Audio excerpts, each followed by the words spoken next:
भावी युवकांना योग्य मार्गदर्शन मिळावे या हेतूने कोल्हापूर इन्स्टिट्यूट ऑफ टेक्नॉलॉजी आयोजित कोल्हापूर सायबर महाविद्यालयात उद्या रविवारी सकाळी 9 ते सायंकाळी 5 वाजेपर्यंत उपक्रम आयोजित केला असल्याची माहिती संचालक डॉक्टर मोहन वनरोटी यांनी पत्रकार परिषदेत दिली।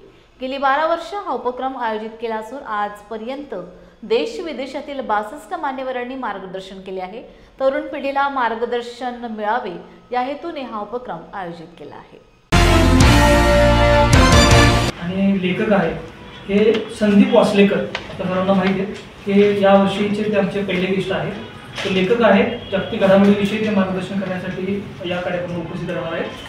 त्याचबरोबर आम्ही दुसरा जो आमचा कॅरेक्टर आहे की तो टेक्नॉलॉजी, सो टेक्नॉलॉजीमधून यावर्षी आम्ही चिन्मय गवनकर जे AI स्पेशलिस्ट आहेत, जे आर्टिफिशियल इंटेलिजन्सवर आता जे जग चालू आहे त्याच्याविषयी त्यांचं मार्गदर्शन केलेलं आहे।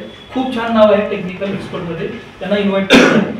त्याच्यानंतर जे उद्योग क्षेत्रामधून यावर्षी आम्ही जे संजय काटकर आहे, जे क्विकहिल कंपनी आहे त्याचे जे CEO आहे, जे अँटीव्हायरस आपण क्विकहिल वापरतो त्याचे जे CEO आहे ते संजय काटकर, त्यांना मी यावर्षी इन्व्हाइट केलेलं आहे। ते उद्योग क्षेत्राविषयी माहिती देणार की मुलांनी मोटिवेट व्हावं आणि स्वतःचा उद्योग कशा पद्धतीने सुरुवात करावी त्याबद्दल ते माहिती देणार आहे। याचबरोबर जे डिफेन्समधून आहेत लेफ्टनंट जनरल सुदर्शन हसबनीस, हे यावर्षी संरक्षण क्षेत्राविषयी भारताचं म्हणणं काय आहे आणि विद्यार्थ्यांनी त्या ज्या क्षेत्रातले संधी आहेत याच्याविषयी मार्गदर्शन करण्यासाठी येणार आहे। पूरा walk with the world team से KIT फैमिली से आपको वहाँ पे भी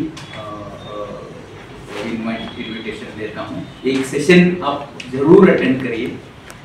हर साल ये सयाजी में होता था, तो इस बार सयाजी का जो ये चल रहा है रिनोवेशन चल रहा है, तो इसलिए हमने साइबर जो आनंद भवन ये उसमें हमने रखा है।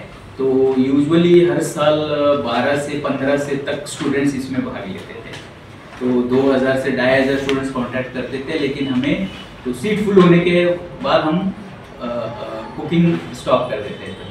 इस बार तो जो थोड़ा जो हाल हमें मिला है वो कैपेसिटी कम है, इसका वजह से एक 8 से 1000 स्टूडेंट का एक्सपेक्टेशन